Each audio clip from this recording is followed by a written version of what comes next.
Oke baik, Assalamualaikum warahmatullahi wabarakatuh.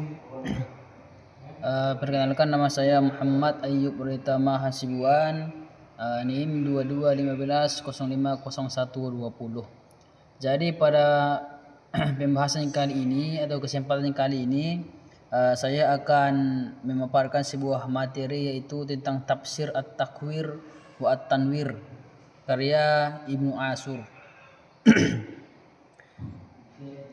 Yang pertama kita akan membahas itu tentang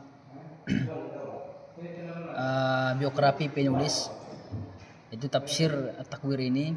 Nama lengkap beliau itu Muhammad Al-Tahir Ibn Ashur, lahir 1879 sampai hidupnya itu 1973 Masehi. Ia lahir di Tunisia dan dikenal sebagai salah satu ulama besar abad ke-20. Ibnu Ashur berasal dari keluarga ulama yang terpandang, sehingga sejak kecil ia sudah terbiasa dengan lingkungan keilmuan. Pendidikannya dimulai di Zaitunah, sebuah universitas Islam tertua di Tunisia, di mana ia belajar ilmu tafsir, hadis, fikih, usul fikih, bahasa Arab hingga ilmu kalam. Keilmuannya membuat ia dihormati, bahkan sempat diangkat sebagai Syekh al-Islam di Tunisia dan juga rektor Universitas Zaitunah tersebut. Ibnu Ashur dikenal bukan hanya sebagai ahli tafsir, tetapi ia juga pembaharu pemikiran Islam. Ia sangat menekankan pentingnya maqasid al-syariah ataupun tujuan syariat dalam memahami teks agama ini, sehingga tafsirnya tidak sekedar menjelaskan perkata, melainkan menghubungkan Al-Quran dengan realitas sosial. Selanjutnya historis penulisan tafsir ini.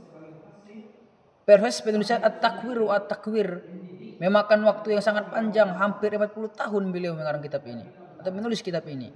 Ibnu Ashur memulai penulis tafsir ini ketika ia aktif mengajar di Zaitunah dan baru selesai menjelang akhir hayatnya. Motivasi utama Ibnu Ashur untuk menulis kitab ini adalah karena keberhatian melihat umat Islam yang terjebak pada penafsiran kaku, terpengaruh kolonialisme dan tidak bisa menangkap pesan universal Al-Quran.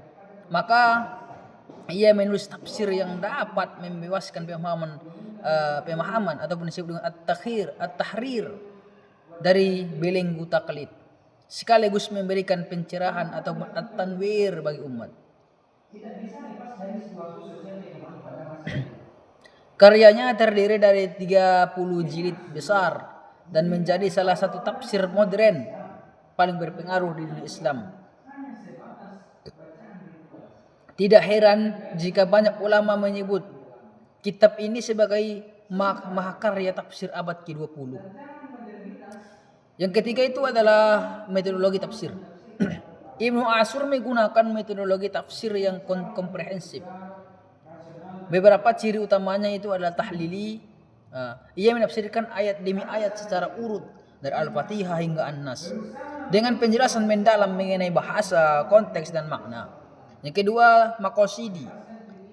Salah satu ciri khas Ibnu Ashur adalah selalu menekankan tujuan ayat syariat. Baginya, setiap ayat Al-Quran itu memiliki maksud yang lebih besar untuk menjaga agama, jiwa, akal, keturunan, harta. Yang keempat adalah balaghah, bahasa dan balaghah. Sebagai pakar bahasa Arab, Ibnu Ashur memberi perhatian besar pada aspek linguistik. Ia menyiapkan keindahan balaghah, rahasia susunan kalimat serta makna kata sering diabaikan oleh mufassir sebelumnya. Kontekstual. Selanjutnya adalah kontekstual, yang keempat kontekstual. Ibnu Ashur sering mengingatkan ayat dengan kondisi sosial politik di zamannya, termasuk kolonialisme barat, kebangkitan dunia Islam, dan problematika masyarakat modern. 5. Krisis terhadap tafsir.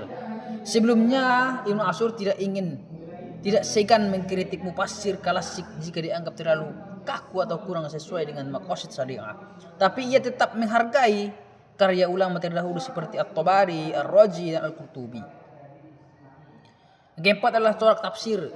Corak tafsir ini adalah bisa dikategorikan sebagai adabi ijtimai, yaitu Ibnu Ashur ingin menunjukkan bahwa Al-Quran adalah pedoman hidup yang relevan dengan persoalan masyarakat.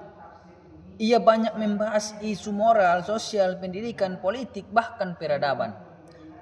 Mungkin yang kedua adalah rasional ataupun maqasidi. Ia menekankan pentingnya rasio dengan pendekatan ini. Tafsirnya mampu menyembatani antara teks Al-Quran dan kebutuhan zaman modern pada saat itu. Ketiga adalah bahasa dan balaghah. Tafsir ini sangat kental dengan analisis linguistik.